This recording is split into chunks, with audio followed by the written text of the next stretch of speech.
عليه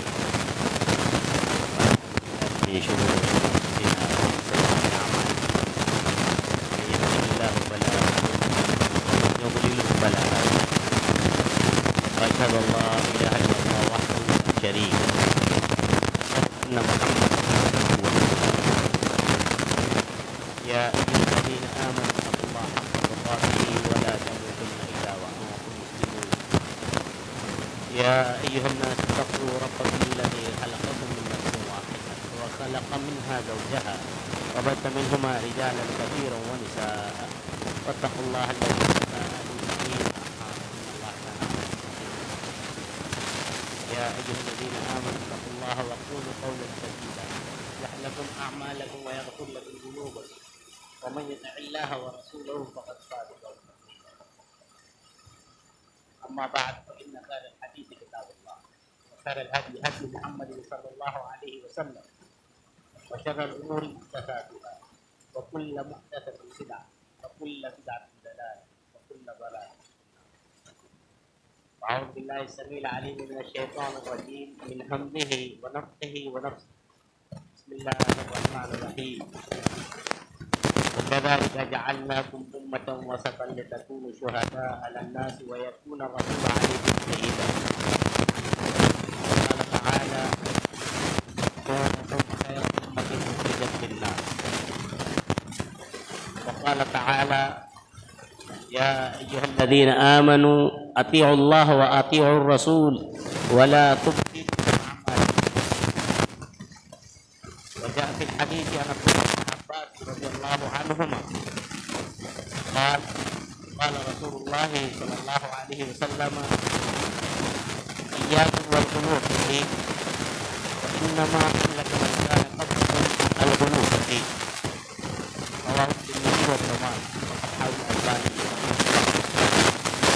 وقال النبي عليه الصلاة والسلام عن أنس بن مالك رضي الله عنه يقول لم يكن شخص أحب إليه من رسول الله صلى الله عليه وسلم وكانوا إذا رأوه لم يقوموا لما يعلمون من كراهية لذلك. رواه الترمذي. وقال نبينا عليه الصلاة والسلام لا تطروني كمطرة النصارى عيسى ابن مريم إنما أنا عبده فقولوا عبد الله ورسوله. رواه البخاري أو كما قال عليه الصلاة والسلام. حاضرین جمعہ، نوجوان دوستو، خواتین ملت، پردہ نشی ماؤں بہنوں، دیگر معزز محترم حاضرین و سامعین جمعہ، خطبہ مسنونہ کے بعد سورہ بقرہ، سورہ آل عمران اور سورہ محمد، ان تینوں سورتوں کے آیتوں کے ٹکڑے پڑھے گئے اور 3 حدیثیں اور ان کے ٹکڑے جو بخاری، ترمذی، ابن ماجہ کے ہیں، آپ حضرات کے گوشہ گزار کیے گئے۔ انہی آیات و احادیث کے تناظر میں غلو کی سخت ممانعت اس عنوان سے کچھ باتیں رکھنے کی کوشش کروں گا۔ اللہ تبارک تعالیٰ سے دعا ہے الہ العالمین مجھے شریعت اسلامیہ کی روشنی میں کہنے اور ہم تمام کو شریعت اسلامیہ پر حتی المقدور عمل پیرا ہونے کی توفیق بخشے، آمین۔ اللہ کی حمد و ثنا، ہر قسم کی تعریف و توصیف بیان کرنے کے بعد درود و سلام ہو تمام ہی انبیاء اور رسول علیہم الصلاۃ والسلام پر، خصوصاً بے شمار و انگنت درود و سلام ہو ہمارے آپ کے آخری نبی جناب احمد مجتبیٰ محمد مصطفیٰ علیہ الصلاۃ والسلام پر اور آپ کی آل اولاد پر۔ حمد و صلات کے بعد حاضرین جمعہ، ہم اور آپ مسلم معاشرے میں رہتے ہیں اور اگر ہم اپنے مسلم معاشرے کا اور مسلم مساجد کا بغور جائزہ لیں تو سوائے کتاب و سنت کی مساجد کے دیگر مسلم معاشرہ میں پائی جانے والی مسجدوں میں توحید کی اہمیت، اس کی باریکیاں، اس کے اقسام، اسی طرح شرک کی خطرناکی اس کے نقصانات، اسی طرح غلو اور اس کی خطرناکی، اس کی ممانعت شریعت میں اتنی سخت کیوں ہے، ان عناوین پر زیادہ تفصیل نہیں رکھی جائے گی۔ اس کی وجہ کیا ہے؟ اس کی کئی وجوہات میں سے ایک بڑی وجہ یہ 1/1 کا معاملہ ہے۔ اگر ایک مولوی، ایک امام، ایک مولانا توحید کی وضاحت کر دے، وے شرک کی وضاحت کر دے، اس کی خطرناکی بیان کر دے، یا غلو کی جو شریعت میں شدت سے اور سختی سے ممانعت ہے اس کی وضاحت کرے، تو 1-2 نہیں لاکھوں کے روزی روٹی کا معاملہ آ جائے گا۔ اسی لیے دیگر مساجد میں ان تینوں عناوین پر باتیں رکھی نہیں جاتی ہیں، خصوصاً تفصیل سے۔ بہرحال آج غلو کی شریعت اسلامیہ میں اتنی شدید ممانعت کیوں ہے، اتنی سختی سے کیوں روکا گیا ہے، اس کی وجہ ہم انشاءاللہ سمجھنے سننے کی کوشش کریں گے اور اس کے اوپر عمل پیرا ہونے کی کوشش کریں گے۔ حاضرین جمعہ، ہم اور آپ جانتے ہیں، ہمیں اس چیز کا بخوبی علم ہے کہ ہم پر اللہ رب العالمین کے بے شمار احسانات ہیں۔ قرآن میں اللہ کہتا ہے کہ اتنے احسان ہے کہ انسان اگر شمار کرنا چاہے، گننا چاہے، گن نہیں سکے گا۔ بہرحال اللہ کے انہی احسانات میں سے ایک بڑا احسان یہ ہے کہ اللہ نے ہمیں امت محمدیہ کا شرف بخشا ہے، اور امت محمدیہ میں امت اجابت کی توفیق دی ہے۔ فالحمدللہ علی ہذہ النعمہ۔ بہرحال ہمیں اس کا بھی علم ہونا چاہیے کہ اللہ رب العالمین نے امت محمدیہ کو چند خصوصیات سے نوازا ہے جو سابقہ امتوں کو حاصل نہ ہو سکی۔ ایسی کئی صفات ہیں، خصوصیات ہیں۔ ان میں سے ایک بڑی اور پہلی خصوصیت اور صفت یہ ہے کہ امت محمدیہ کو امت خیر قرار دیا گیا ہے۔ اللہ تعالیٰ سورہ آل عمران سورہ نمبر 3 کی آیت نمبر 110 میں ارشاد فرماتا ہے، کنتم خیر امت اخرجت للناس، تم لوگ بہترین امت ہو، لوگوں کے لیے نکالی گئی ہو۔ پھر اللہ آگے 3 چیزیں بیان کرتا ہے، تأمرون بالمعروف وتنہون عن المنکر وتؤمنون باللہ۔ ہم اور آپ ایک الیکٹرک دور میں گزر رہے ہیں۔ میچ اس سے ہمارا سابقہ پڑھتے رہتا ہے، کچھ کا مشاہدہ ہے، کچھ کا تجربہ ہے۔ بہت سی میچز ہوتی ہیں، ان میچوں میں تمام میچ کا ایک کپتان ہوتا ہے، ایک ٹیم کا کپتان ہوتا ہے، اور آپ کو معلوم ہونا چاہیے کہ ہر ٹیم میں کپتان ہوتا ہے، اور ہر ٹیم جو کامیاب ہوتی ہے اس کو کئی انعامات سے نوازا جاتا ہے، جس میں سے ایک انعام ہوتا ہے دا مین آف دا میچ، یعنی ایسا شخص جو ہے جس نے میچ میں بڑی عمدہ کارکردگی اختیار کی ہے، سب سے بہترین انداز میں کھیلا ہے، چاہے وہ کرکٹ ہو تو اس نے آؤٹ زیادہ کروایا ہے، یا اسی طرح بولنگ اچھی کی ہے۔ بہرحال اس کی کئی خصوصیات کو دیکھتے ہوئے مین آف دا میچ، یعنی اس کو اس میچ کا سب سے اہم انسان گردانا جاتا ہے۔ کپتان اپنی جگہ، ہر وقت کپتان کو یہ ایوارڈ نہیں ملتا ہے، گروپ میں سے اس ٹیم میں سے کسی ایک فرد کو مل جاتا ہے۔ کس فرد کو ملتا ہے؟ جس فرد کی ایکٹیویٹی سب سے عمدہ اور بہتر ہو۔ اللہ تبارک تعالیٰ نے امت محمدیہ کو بھی کہا کنتم خیر امہ، امت محمدیہ تم بہترین امت ہو، لیکن کب بہترین امت؟ اللہ نے کہا تأمرون بالمعروف وتنہون عن المنکر وتؤمنون باللہ۔ 3 کنڈیشن میں امت محمدیہ کو بہترین امت قرار دیا جائے گا۔ امر بالمعروف کرتے رہنا، نہی عن المنکر کو اختیار کرنا، برائیوں سے روکنا، اور اس کے بعد اللہ پر ایمان رکھنا۔ اگر ایمان ہے، امر بالمعروف نہی عن المنکر ہے، تو بہترین امت۔ ان تینوں میں سے کوئی ایک چیز بھی نہیں ہے تو امت خیر میں شمار نہیں ہوگا۔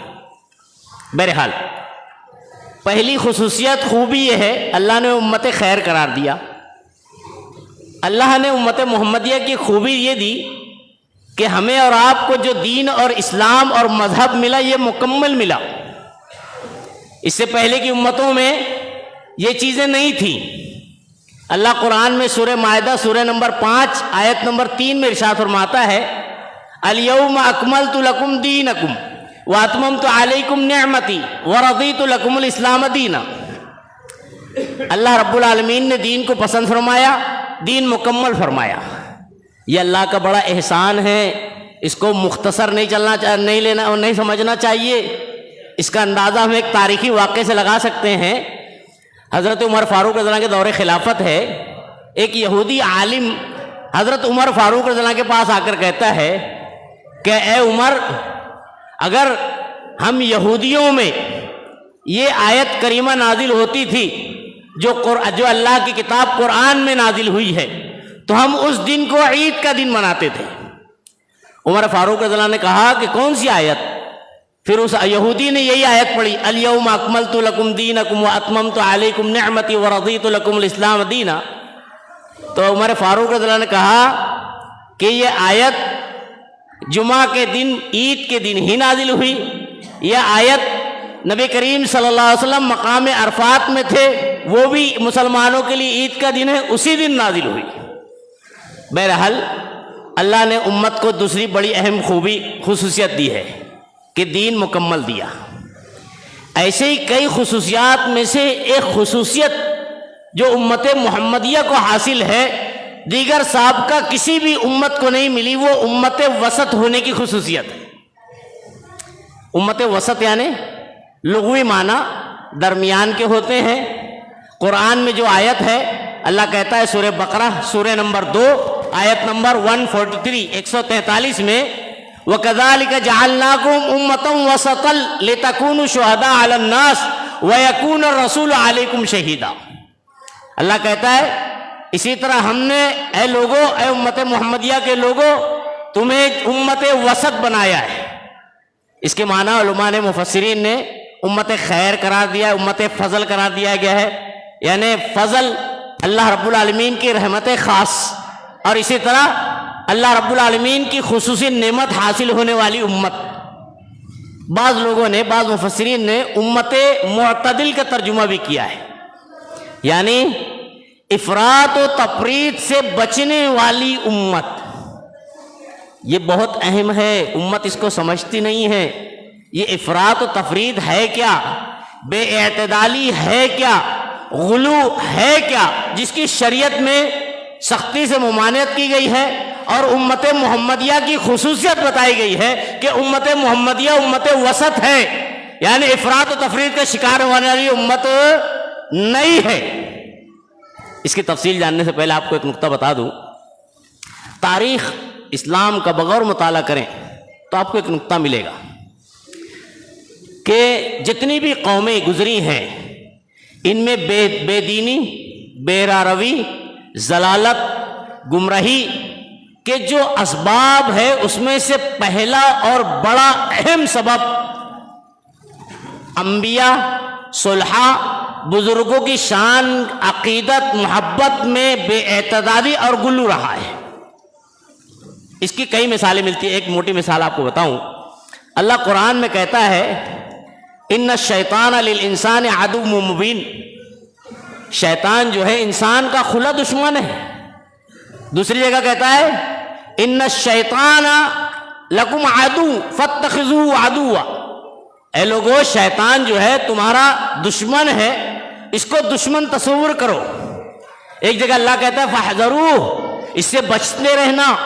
بچنے کی اللہ نے تلقین قرآن حکیم میں 12 مقامات پر، اور جناب محمد رسول اللہ نے احادیث میں 12 مقامات پر کی ہے۔ کیوں؟ اس لیے کہ شیطان انسان کا ازلی اور ابدی دشمن۔ دوسرے یہ کہ شیطان بڑا چالاک، بڑا ہوشیار، حربے اختیار کرنے والا۔ مختلف شکلیں اور صورتیں اور ترکیبیں اختیار کر کے گمراہ کرنے کی کوشش کرنے والا. اسی لیے اللہ نے قرآن میں واضح دشمن کہا، اس سے بچنے کی تلقین کی، اس کو دشمن سمجھنے کی ترغیب دی. شیطان نے ایک چال چلی تھی. تاریخ میں ملتا ہے کہ شیطان نے جتنی بھی مدعو قومیں تھیں، ابتداً ان مخاطب اور مدعو قوموں کو نبیوں کا دشمن بنا دیا، اور دشمنی اتنی بھی بڑھ گئی، قرآن میں ملتا ہے، احادیث میں ملتا ہے کہ بعض قوموں نے اپنے نبیوں کو قتل بھی کر دیا. لیکن شیطان نے یہ چیز غور کی کہ نبیوں کا قتل جو ہے یہ صلح تو پسند کرتے ہی نہیں، اچھے لوگ تو پسند کرتے ہی نہیں، جو برے لوگ ہیں وہ بھی اسے پسند نہیں کرتے ہیں کہ نبیوں کا قتل کیا جائے. چنانچہ شیطان نے ایک دوسری ترکیب اختیار کی، دوسرا حربہ اختیار کیا، کیونکہ چالاک ہے، اور یہ ترکیب اور حربہ پہلی ترکیب اور حربے سے زیادہ خطرناک اور طاقتور. وہ حربہ کیا تھا؟ شیطان نے اب صلح نبیوں کو قتل کرانے پر درپے نہیں کیا، بلکہ ان کی عقیدت اور محبت میں گمراہ کر دیا. یہ خطرناک چال. اور لوگ انبیاء، صلحاء اور بزرگوں کی عقیدت محبت میں ایسے گمراہ ہوئے کہ مختلف بے دینی، خرافات، شرکیہ، کفری عقائد میں پڑ گئے. اس کی کئی مثالیں آپ قرآن اور حدیث میں دیکھ سکتے ہیں. بہرحال اسی لیے شریعت میں عقیدت کے تعلق سے بڑا محتاط رکھا گیا ہے. احترام، تعظیم، توقیر یہ اپنی جگہ، لیکن احترام، تعظیم اور توقیر چاہے کسی کی بھی ہو، نبی کی ہو، ولی کی ہو یا کسی اللہ والے کی ہو، اس کا ایک حد مقرر ہے، حد سے بڑھایا نہیں جائے گا.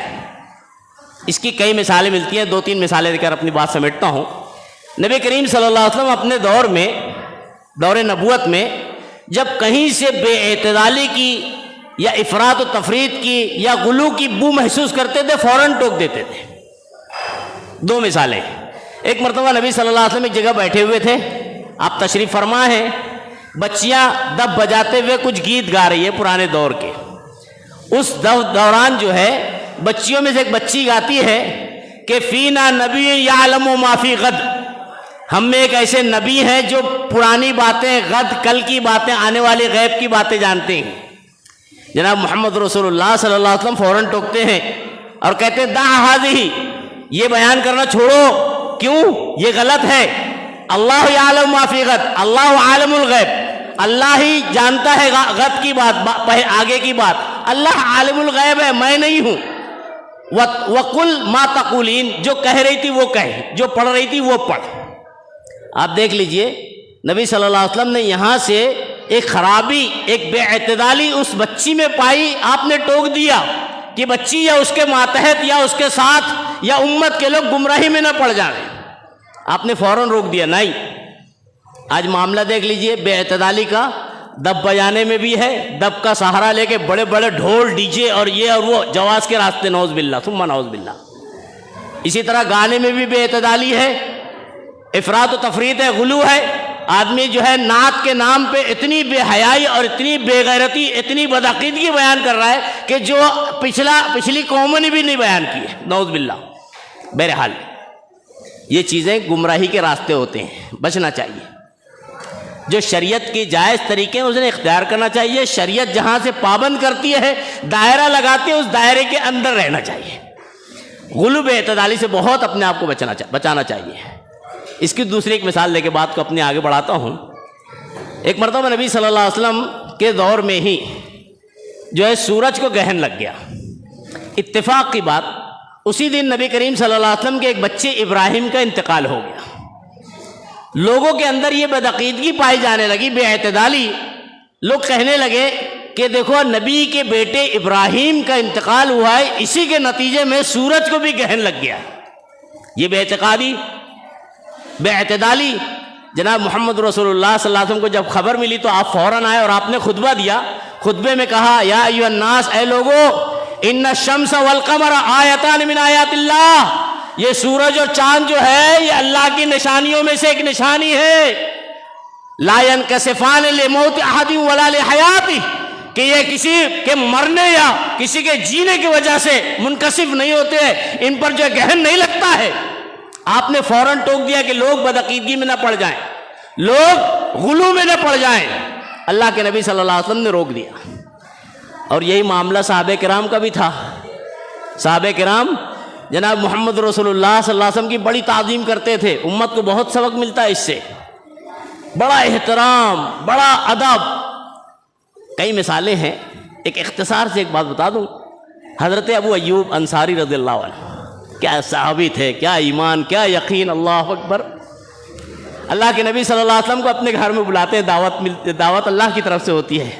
جب اللہ کے نبی صلی اللہ علیہ وسلم مدینہ میں آئے، ہر مدینے کا شخص چاہتا تھا کہ جناب محمد رسول اللہ کی مہمان نوازی مجھے حاصل ہو جائے. لیکن قسمت حضرت ابو ایوب انصاری کی تھی. جناب محمد رسول اللہ نے کہا یہ اللہ کے حکم سے اونٹنی چل رہی ہے، جہاں ٹھہرے گی یہ میں وہاں رک جاؤں گا. اونٹنی ٹھہری حضرت ابو ایوب انصاری رضی اللہ عنہ کے گھر کے پاس. نبی صلی اللہ علیہ وسلم حضرت ابو ایوب انصاری کے مہمان ہو گئے. میزبان ابو ایوب انصاری رضی اللہ عنہ. تاریخ کا بڑا اہم باب ہے. نبی صلی اللہ علیہ وسلم کو روکتے ہیں. ان کا 2 منزلہ گھر تھا. انہوں نے ادب و احترام میں، تاکہ آپ کو تکلیف نہ اوپر چڑھنے کی، پہلے تو لفٹ تھی نہیں، تو انہوں نے کہا کہ اللہ کے نبی صلی اللہ علیہ وسلم آپ نیچے ٹھہریے، میں اپنے اہل و عیال کو اوپر لے کر چلے جاتا ہوں. اوپر لے کر چلے جاتے ہیں. اب رات کا وقت ہوتا ہے، رات میں نیند نہیں ہے، بے چینی ہے. یہ ادب، یہ احترام، یہ تعظیم جناب محمد رسول اللہ کی. سوچ رہے ہیں میں نے نبی صلی اللہ علیہ وسلم کو اس مصلحت کے تحت کہ آپ کو تکلیف نہ ہو نیچے تو ٹھہرا دیا، لیکن میرے آقا نیچے، میں اوپر، کیسے میں سوؤں؟ رات بھر بے چین، کونا بدلتے رہے، کہیں نبی صلی اللہ علیہ وسلم یہاں تو نہیں ہے، کہیں یہاں تو نہیں ہے. بہرحال بڑی تعظیم کرتے تھے. لیکن تعظیم میں بھی جو شریعت کے حدود تھے اس سے باہر نہیں نکلے ہیں. صحابہ کرام نے کئی مثالیں دی ہیں. ایک مثال میں بتاتا ہوں جو میں نے خطبہ مسنون میں حدیث پڑھی ہے. حضرت انس رضی اللہ عنہ راوی حدیث ہے، کہتے ہیں کہ لم یکن شخص احب الینا من رسول اللہ صلی اللہ علیہ وسلم. ہمارے نزدیک جناب محمد رسول اللہ صلی اللہ علیہ وسلم سے زیادہ کوئی شخص محبوب نہیں تھا. یعنی سب سے زیادہ محبوب شخصیت اللہ کے نبی جناب محمد رسول اللہ. اس کے بعد کہتے ہیں کہ صحابہ کرام لم یقومون لما رأوہ، جب آپ کو دیکھتے تھے تو کھڑے نہیں ہوتے تھے. صحابہ کرام نبی صلی اللہ علیہ وسلم آ رہے ہیں، آپ کو دیکھ کر کھڑے نہیں ہوتے. کیوں نہیں کھڑے ہوتے؟ لما یعلمون من کراہیت لذالک، اس لیے کہ وہ اس عمل کو نبی صلی اللہ علیہ وسلم ناپسند فرماتے تھے. یہ جانتے تھے کہ اگر ہم آپ کے ادب میں احترام میں کھڑے ہو جائیں گے، جناب محمد رسول اللہ اس کو ناپسند فرماتے ہیں. صحابہ کرام بڑی محبت کرنے کے باوجود بھی آپ کے احترام میں کھڑے نہیں ہوتے تھے. اللہ اکبر. یعنی حدود میں رہتے ہوئے تعظیم، چاہے نبی کی ہو، چاہے کسی ولی کی ہو، چاہے کسی بزرگ کی ہو. اور شیطان نے امت کو یہی گمراہ کیا ہے. محبت میں گمراہ جب امت ہوتی ہے تو پھر وہ گمراہی محدود نہیں، غیر محدود ہو جاتی ہے، نسل در نسل چلتی جاتی ہے. اسی لیے اللہ کے نبی صلی اللہ علیہ وسلم نے عقیدت کے تعلق سے غلو کی سختی سے ممانعت کی. کئی مثالوں میں سے ایک مثال دے کے بات اپنی سمیٹ لیتا ہوں، وقت مختصر ہے. حضرت عبداللہ ابن عباس رضی اللہ عنہما راوی حدیث ہے، بیان کرتے ہیں کہ حجۃ الوداع کا موقع تھا. 10ویں تاریخ تھی. نبی کریم صلی اللہ علیہ وسلم اپنی سواری پر سوار تھے اور مجھ کو کہتے ہیں یا عبداللہ، اے میرے بچے عبداللہ، جاؤ کنکریاں تلاش کر کے لے کے آ جاؤ. چنانچہ جو ہے تفصیلی روایت ہے، حضرت عبداللہ ابن عباس رضی اللہ عنہ جاتے ہیں اور چند کنکریاں جمع کر کے لاتے ہیں. بتاتے ہیں کہ وہ کنکریاں جو ہے چنے کی، جو چنا ہوتا ہے اس سے کچھ زائد بڑی، بس چھوٹی چنے کی جیسی، اس سے تھوڑی سی بڑی، اور لا کر اللہ کے نبی صلی اللہ علیہ وسلم کو تھماتے ہیں. جب نبی کریم صلی اللہ علیہ وسلم کنکریوں کو ہاتھ میں لیتے ہیں تو نبی صلی اللہ علیہ وسلم فرماتے ہیں بِأَمْثَالِ هَؤُلَاءِ، ہاں یاد رکھنا اسی قسم کی کنکریاں لینا، یعنی جو چنے اور اس سے تھوڑی سی زیادہ بڑی ہو. اور یاد رکھنا ایاکم والغلو، یاد رکھنا غلو سے بچنا، یعنی حد سے تجاوز بچنا، افراط و تفویض سے بچنا، کسی بھی معاملے میں بے اعتدالی سے بچنا. فَإِنَّمَا أَهْلَكَ مَنْ كَانَ قَبْلَكُمْ، اس لیے کہ جو تم سے پہلے قومیں تھی، یہود نصارہ یا جتنی بھی، یہ تمام کی تمام قومیں اگر ہلاک ہوئی ہے تو اس کی وجہ غلو فی الدین، دین میں زیادتی، دین میں تجاوز، بے اعتدالی۔ معلوم یہ ہوا کہ اگر امت محمدیہ آج اپنے دین کے معاملے میں محتاط نہیں رہی، بے اعتدالی اختیار کرے، افراط و تفرید اختیار کرے، غلو اختیار کرے، جناب محمد رسول اللہ نے جو ہے پیشین گوئی کے طور پہ کہا ہے کہ امت بھی گمراہ ہو جائے گی۔ آج امت گمراہ ہو گئی ہے، کچھ لوگ ولیوں کے اس میں گمراہ ہیں، کچھ بزرگوں کے اس میں گمراہ ہیں، کچھ اماموں کے اس میں گمراہ ہیں۔ تینوں مثالیں دے کے بات سمیٹ لیتا ہوں۔ اللہ رب العالمین قرآن میں کہتا ہے قل یا اہل الکتاب لا تغلوا فی دینکم، اللہ کے نبی صلی اللہ علیہ وسلم آپ اہل کتاب سے کہیے کہ اپنے دین میں غلو نہ کریں، ولا تقولوا علی اللہ الا الحق، اللہ پر سوائے حق کے اور باتیں نہ کریں۔ اہل کتاب نے کیا کیا تھا؟ باطل بات اللہ کی طرف نسبت کی تھی، اللہ کے بندے کو بندہ چھوڑ کر اللہ بنانے کی کوشش کی، چاہے حضرت عزیر ہو یا حضرت عیسیٰ علیہ السلام ہو۔ اللہ رب العالمین نے اس کو باطل قرار دیا، اور یہ وجہ تھی کہ یہ بدعقیدگی میں گمراہ ہوئے۔ حضرت عیسیٰ کی تعلق سے بدعقیدگی میں مبتلا ہوا، ان کو بندہ چھوڑ کے اللہ بنا دیے۔ حضرت عزیر کے تعلق سے بدعقیدگی میں مبتلا ہوئے، بندہ چھوڑ کے اللہ الوہیت پہ درجے پہ فائز کر دیے۔ اللہ نے اس کو گمراہی قرار دیا، بدعقیدگی ہے، یہ غلو ہے۔ یہی معاملہ جو ہے عیسائیوں کے رہبان اور درویشوں میں پایا جاتا تھا۔ حضرت عدی بن حاتم اس کے راوی ہیں، بیان کرتے ہیں اللہ کے نبی صلی اللہ علیہ وسلم کے پاس میں آ کر بیٹھا تھا، نیا نیا مسلمان تھا، پہلے عیسائی تھا۔ اب آپ پر ایک آیت کریمہ نازل ہو گئی، اتخذوا احبارهم ورهبانهم اربابا من دون اللہ، انہوں نے یعنی عیسائیوں نے اپنے احباب اور رہبان، درویشوں، اماموں کو رب بنا لیا ہے۔ حضرت عدی نے ٹوک دیا رضی اللہ عنہ، اللہ کے نبی میں تھا، ایسا تو نہیں ہے، انہوں نے رب نہیں بنایا۔ تو نبی کریم صلی اللہ علیہ وسلم نے تفسیر کے طور پہ کہا اما انہم ما یعبدونہم، سن لو وہ لوگ ان کی عبادت تو نہیں کرتے تھے، لیکن جس چیز کو حلال کرتے تھے اس کو حلال تصور کرتے تھے، جس کو حرام گردانتے تھے رہبان، درویش، امام، اس کو حلال مان لیتے تھے۔ حضرت عدی بن حاتم کہتے ہیں ہاں صحیح بات ہے، ایسا تو تھا۔ نبی کریم صلی اللہ علیہ وسلم نے اس آیت کی تفسیر بتاتے ہوئے کہا کہ یہ رب بنانے کے مترادف ہے کسی امام، ولی، بزرگ کو اللہ کے سامنے کھڑا کرنا، کسی امام، ولی، بزرگ کی بات کو جناب محمد رسول اللہ کی بات سے مقدم کرنا، اس کو رب بنانے کے مترادف ہے۔ امت اس گمراہی میں مبتلا ہے کہ نہیں ہے؟ قدم قدم پہ مثال ملے گی، امت کی اکثریت اس گمراہی میں مبتلا ہے۔ اللہ کے نبی صلی اللہ علیہ وسلم کا فرمان آتا ہے حدیث رسول اللہ کو صرف اس لیے کہ ہمارے امام کے نزدیک یہ نہیں ہے، اللہ کے کلام کو اس لیے ترک کر رہے ہیں کہ ہمارے امام کے نزدیک ایسا نہیں ہے۔ نعوذ باللہ، امت غلو میں مبتلا ہو گئی ہے، جس کے اللہ کے نبی صلی اللہ علیہ وسلم نے سختی سے ممانعت کی تھی۔ اللہ کے نبی صلی اللہ علیہ وسلم نے کہا تھا یاد رکھنا اس سے پہلے کی قومیں غلو کی وجہ سے ہلاک ہوئی ہے، تم بھی غلو کی وجہ سے ہلاک ہو جاؤ گے۔ اور ایک مثال دے کے اپنی بات کو سمیٹتا ہوں۔ اللہ کے نبی صلی اللہ علیہ وسلم سے حضرت عبداللہ ابن عباس ہی راوی حدیث ہے، بیان کرتے ہیں کہ نبی کریم صلی اللہ علیہ وسلم نے جو ہے ہمیں روکا تھا کہ ہم شخصیت میں گمراہ نہ ہو جائیں۔ کس طرح سے؟ اس کی مثالیں دیتے ہیں، شریعت میں ملتے، علماء نے تحقیقاً لکھا ہوا ہے، کئی مثالیں ہیں۔ شریعت میں عقیدتاً گمراہی شریعت میں سختی سے منع ہے۔ کیوں منع ہے؟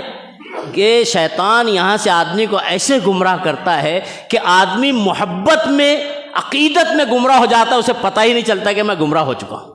اسی لیے علماء نے لکھا ہے کہ عقیدے کے معاملے میں، عقیدت کے معاملے میں، محبت کے معاملے میں آدمی کو بڑا محتاط ہونا چاہیے۔ محبت، تعظیم، توقیر اپنی جگہ، لیکن شریعت کے دائرے میں ہونا چاہیے۔ اگر اسی طرح عبادت ہے، عبادت شریعت کی بتائے ہوئے طور طریقے کے مطابق ہی ہونا چاہیے، شریعت کے دائرے میں ہی ہونا چاہیے۔ اگر شریعت سے ہٹ کر، حدود کو پار کرتے ہوئے کوئی عبادت کرے گا، اللہ وہ عبادت بھی قبول نہیں کرے گا۔ ایک مثال سن لیں، اللہ کے نبی صلی اللہ علیہ وسلم سے حضرت انس رضی اللہ عنہ راوی حدیث ہیں، کہتے ہیں کہ بعض لوگ جو ہے ازواج مطہرات میں سے کسی زوجہ کے پاس آئے نبی کریم صلی اللہ علیہ وسلم کی، ایک روایت میں حضرت عائشہ صدیقہ کا نام ہے رضی اللہ عنہ۔ آنے کے بعد انہوں نے نبی صلی اللہ علیہ وسلم کی زوجہ سے پوچھا، حضرت عائشہ صدیقہ سے رضی اللہ عنہ سے، کہ نبی صلی اللہ علیہ وسلم کے دن اور رات کے اعمال، طریقہ کار کیا ہے بتاؤ، آپ کی عبادتیں۔ تو حضرت عائشہ صدیقہ نے آپ کی عبادت بتا دی۔ اب انہوں نے اپنے آپ کو نبی صلی اللہ علیہ وسلم کے مقابلے میں بڑا ہلکا جانا، تو تینوں صحابی نے یہ تہیہ کیا، اس میں سے ایک نے کہا کہ اب میں روزے سے ہی رہوں گا، بغیر روزے سے زندگی نہیں گزاروں گا۔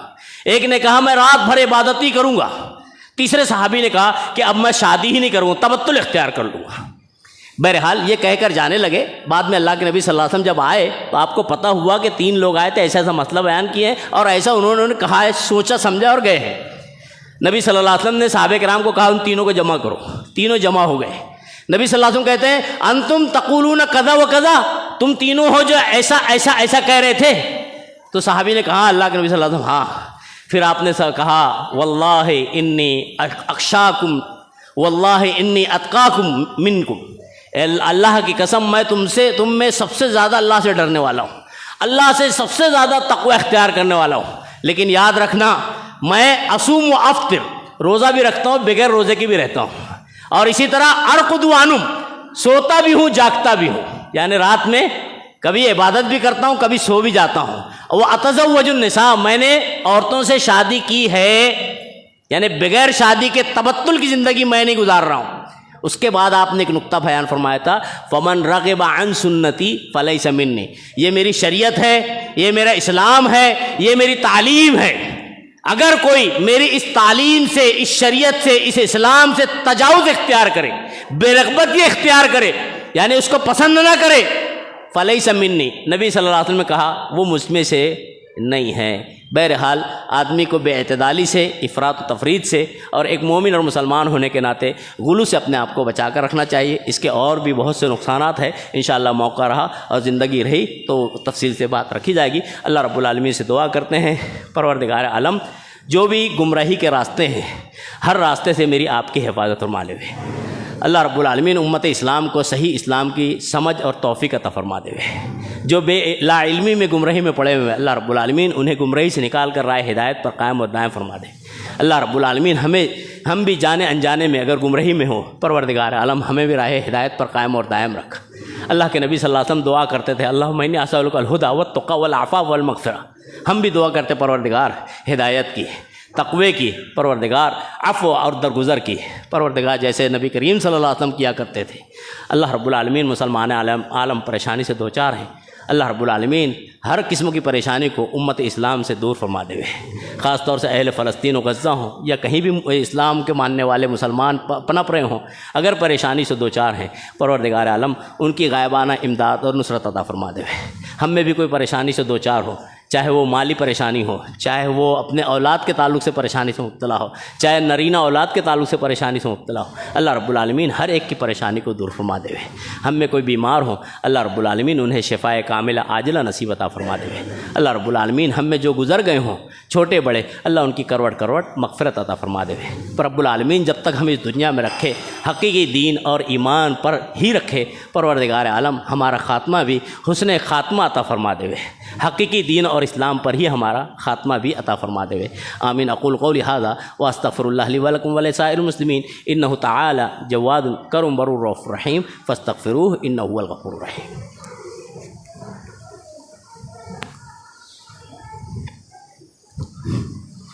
الحمد للہ نحمدہ ونستعینہ ونستغفرہ ونؤمن بہ ونتوکل علیہ ونعوذ باللہ من شرور انفسنا ومن سیئات اعمالنا من يهده الله فلا مضل له ومن يضلل فلا هادي له واشهد ان لا اله الا الله وحده لا شريك له واشهد ان محمدا عبده ورسوله قال الله تبارك وتعالى اعوذ بالله من الشيطان الرجيم بسم الله الرحمن الرحيم ان الله وملائكته يصلون على النبي يا ايها الذين امنوا صلوا عليه وسلموا تسليما اللهم صل على محمد وعلى ال محمد كما صليت على ابراهيم وعلى ال ابراهيم انك حميد مجيد اللهم بارك على محمد وعلى ال محمد كما باركت على ابراهيم وعلى ال ابراهيم انك حميد مجيد اللهم انصر الاسلام والمسلمين اللهم انصر من نصر دين محمد صلى الله عليه وسلم واجعلنا منهم واخذل من خذل عن دین محمد صلی اللہ علیہ وسلم ولا تجعلنا منهم آمین۔ عباد اللہ رحمنی ورحمکم اللہ ان اللہ یأمر بالعدل والإحسان وإیتاء ذی القربى وینہی عن الفحشاء والمنکر والبغی یعظکم لعلکم تذکرون اذکروا اللہ یذکرکم وادعوہ یستجب لکم ولذکر اللہ تعالی اعلی واولی واجل واتم۔